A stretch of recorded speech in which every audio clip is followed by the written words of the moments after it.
मैं प्रदीप अम्बेडकर, प्रदेश प्रभारी वामसिप उत्तर प्रदेश। इस तरह से जो कार्यक्रम मूल निवासी का चल रहा है, इससे लोगों को कहाँ तक फायदा होगा, कैसे जुड़ना चाहिए, इस पे क्या कहेंगे आप? देखिए, सबसे बड़ी चीज़ है अवेयरनेस।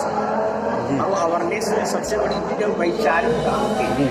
वामसिप जो काम कर रहा है वो वैचारिक क्रांति के काम कर रहा है। जब तक लोगों को विचारों में चेंज नहीं होगा, परिवर्तन नहीं होगा, तो बड़ी परिवर्तन लोग सोच ही नहीं सकते। तो हम लोग समाज के अंदर करंट मुद्दे उठाते हैं और उस मुद्दों पर हम लोगों को वैचारिक तौर से तैयार करते हैं, और जो हमारे लोग तैयार होते हैं वो समाज में लोगों को तैयार करने का काम करते हैं। इससे वैचारिक क्रांति समाज में होगा, इसी से समाज में परिवर्तन होगा और अंत में व्यवस्था परिवर्तन होगा। क्यों जो वैचारिक क्रांति करना चाहते हैं, क्यों समाज को? क्योंकि हमारे लोगों को हजारों साल से जो है दिमागी तौर पर गुलाम बना कर रखा गया, और दिमाग में सब कूड़े कचरे भूसे भरे पड़े हुए हैं। और जब तक आप अपनी बातें नहीं डालेंगे, वो सारी कूड़े कचरे निकलेंगे नहीं, तो फ्रेश होगा नहीं, तो आगे तो कदम बढ़ा ही नहीं सकते। होता क्या है, जैसे विज्ञान का नियम, ये तो दिमाग है, दिमाग पूरे शरीर को कंट्रोल करता है, और इस दिमाग को कंट्रोल समाज में कौन कर रहा है? ये ब्राह्मणवाद कर रहा है। तो ब्राह्मणवाद के पूरे कचरे जो दिमाग को कंट्रोल कर रहा है, उसको हटाए बगैर और अपनी अम्बेडकरवादी विचारधारा को डाले बगैर परिवर्तन हो नहीं सकता। इसके लिए वैचारिक क्रांति की जरूरत है, विचार परिवर्तन की जरूरत है। विचारधारा किस तरह से लाना चाहते हैं, कानून तो उनको कैसे सुधारेंगे, इस चीज़ को तो आप देखिए, वो हमारे पुरखों ने भारतीय संविधान के द्वारा समता, स्वतंत्रता, बंधुता और न्याय की बात देखी।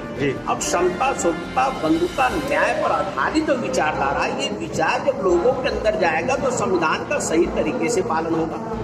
मगर ये चीज़ हो नहीं रहा है, क्योंकि संविधान चलाने वाले जो लोग हैं, जिनके नेतृत्व में जो संविधान चल रहा है, जो शासक जाति लोग हैं, वो अपनी गैर बराबरी वाली विचारधारा पर चला रहे हैं। संविधान के अनुसार देश नहीं चल रहा है। अगर ये सोच हमारे लोगों के अंदर आ गया, तो संविधान के अंदर जब देश चलेगा, तब जाकर के अगर कहा जाए इस देश में सचमुच में क्रांति होगी, और वो सामाजिक क्रांति। ये बताइए, कैसे जो है आप जो है उसको कवर करेंगे, जो है जब तक आप राजनीतिक में नहीं आएंगे, समाज सुधारने से कैसे पकड़ बना पाएंगे आप, ये बताइए। देखिए, सवाल क्या है, जब कि जैसे मान लीजिए विचार का परिवर्तन होगा। मान लीजिए एक गांव में अगर एक विचार एक व्यक्ति को बदल गया और एक गांव बदल गए, तो एक वही विचार वाले प्रधान हो जाएंगे। ऐसे कई गांव में बदल गए, उसी हिसाब से ब्लॉक प्रमुख हो जाएंगे, विधायक हो जाएंगे। तो ये इस तरीके से राजनीति में भी क्या होगा, राजनीति में भी यही विचारधारा वाले आएंगे, तब जाके परिवर्तन। हम ये देखते हैं कि जैसे मूल निवासी के लोग हैं या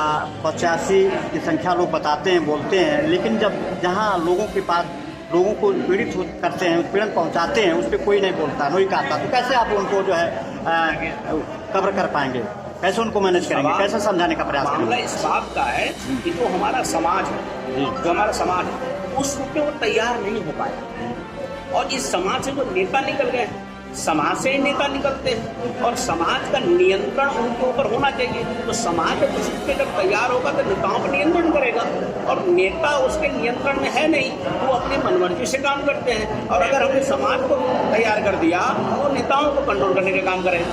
तो समाज का नियंत्रण राजनीति पर होनी चाहिए, मगर हमारे समाज में राजनीति क्या कर रहा है, वो समाज को कंट्रोल कर रही है। ये हो रहा है उल्टा। और समाज के अंदर जब बड़ी पैमाने जागरूकता अगर होगा, तो राजनीति को कंट्रोल करने का काम करेगा। जब राजनीति जब कंट्रोल में आ जाएगा, तो फिर वो राजनीति के लिए समाज की भलाई होगी। यानी कि आप एक समाज को जागरूक करके उसे आगे लाना चाहते हैं, ताकि अपना हक और अधिकार ले सकें। जी, इसके लिए बहुत बहुत धन्यवाद। Thank you.